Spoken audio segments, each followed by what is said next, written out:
Rainy night in Manhattan, New York. Around 2:13 a.m., officers Daniel Ruiz and Megan Collins arrived at an old apartment building called Riverside Heights after neighbors reported hearing a young woman scream from apartment 7B. When the officers reached the apartment, they found the door completely locked from the inside with both the deadbolt and the chain lock secured. A nervous neighbor told police nobody had entered or left the apartment after the scream. After repeated knocking received no response, maintenance workers helped police break the door open. Even after the deadbolt broke, the chain lock still held the door shut from inside. When officers finally forced the door open, they discovered 21-year-old college student Lily Harper lying dead on the living room floor in a pool of blood. And the apartment looked strangely normal. Music still played softly in the background. Lily's laptop remained open on the kitchen counter, and nothing appeared stolen. Police searched the entire apartment carefully, but there was no sign of forced entry, no broken windows, and no place where a killer could hide. The case immediately became terrifying because it seemed impossible. The next morning, Detective Evelyn Carter arrived at the crime scene. She was known across New York for solving difficult murder cases. As soon as she entered the apartment, she noticed something strange about the victim.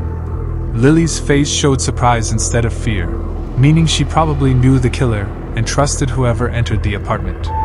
The forensic team confirmed that Lily died from a single stab wound delivered quickly and precisely sometime between midnight and 12:30 a.m. While walking through the apartment, Evelyn noticed a coffee mug near the sink that was still slightly warm. That meant someone had likely been inside the apartment not long before police arrived. NAS detectives investigated Lily's life.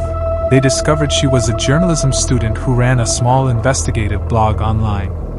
Most of her articles focused on corruption and local scandals in New York. Recently, Lily had published a dangerous article accusing powerful real estate developer Victor Langford of bribing city inspectors and forcing families from apartment buildings illegally. The article quickly gained attention online and embarrassed several powerful people. And Detective Carter later visited Hudson University to speak with Lily's best friend, Maya Bennett. Maya revealed that Lily had recently become frightened because she believed someone was following her near her apartment building. Maya also mentioned a man named Ethan Cole, an assistant who worked directly for Victor Langford. According to Maya, Ethan repeatedly contacted Lily and pressured her to remove the article from her blog, but Lily refused because she claimed she had proof of the corruption. And police soon brought Ethan Cole in for questioning. Ethan appeared calm and confident during the interrogation. When Detective Carter asked him where he was during the murder, he claimed he was home alone with nobody to confirm his alibi. Evelyn then showed him a photo of Lily's apartment locked from inside and asked how he believed the murder happened. Ethan looked at the picture for several seconds before smiling slightly and saying, "Maybe your killer is still inside." His strange response immediately made Evelyn suspicious. /N. Within days, news about the case spread across New York. Television stations called it the locked apartment murder. Social media exploded with theories about secret tunnels, hidden killers, and impossible escapes. While the city became obsessed with the mystery, Detective Carter focused only on the evidence. And late one night, Evelyn returned alone to apartment 7B to study the crime scene again. As rain hit the windows outside, she slowly examined every corner of the apartment. Suddenly she noticed the curtains near the front door moving slightly even though the windows were closed. When she looked closer, she found an almost invisible fishing wire attached near the chain lock. The wire extended through a tiny gap in the doorframe. Evelyn immediately realized what happened. The killer had entered normally, murdered Lily, left the apartment, and then used the hidden fishing wire from the hallway outside to slide the chain lock into place after leaving. It was a brilliant trick designed to make the murder appear impossible.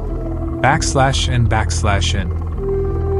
Although detectives now understood how the locked room illusion worked, they still needed proof against Ethan Cole. Soon, forensic investigators discovered an unsent email draft on Lily's laptop written shortly before her death.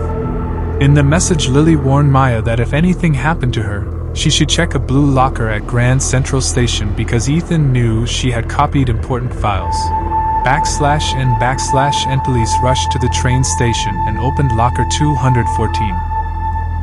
Inside they found a flash drive containing financial records, illegal payments, fake inspection documents, and evidence connecting Victor Langford's company to massive corruption.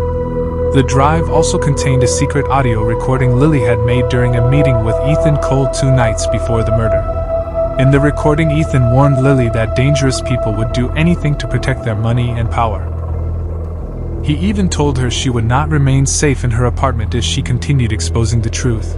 /N/N with this evidence, police prepared to arrest Ethan Cole, but he disappeared before officers reached his apartment. His phone was disconnected, his computer had been wiped clean, and it looked like he planned his escape carefully. 3 days later, a taxi driver recognized Ethan from news reports and contacted police after spotting him near an abandoned warehouse in Brooklyn. /N/N Detective Carter arrived at the scene during another heavy rainstorm. Ethan stood beneath a flickering streetlight with nowhere left to run. When Evelyn told him the game was over, Ethan quietly admitted Lily had almost succeeded in exposing powerful people. He confessed that he warned her to stop, but she refused. Although Ethan never directly named Victor Langford as the person behind the murder, his silence strongly suggested Langford was involved.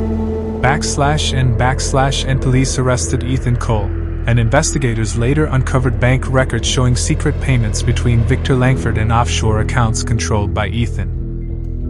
The murder case quickly transformed into one of the largest corruption scandals in New York. /N/N 8 months later the trial began. Prosecutors demonstrated in court exactly how Ethan used fishing wire to lock the apartment chain from outside after killing Lily. Jurors listened carefully as Lily's recorded voice filled the courtroom, warning that something terrible might happen to her. Ethan admitted he visited Lily that night but claimed the stabbing happened accidentally during an argument. The jury did not believe him. /N after only 6 hours of deliberation, Ethan Cole was found guilty of second-degree murder. Victor Langford was later convicted on corruption and conspiracy charges connected to the case. /N/N year later Hudson University created a journalism scholarship in Lily Harper's honor. Students gathered during a memorial ceremony to remember her bravery and determination.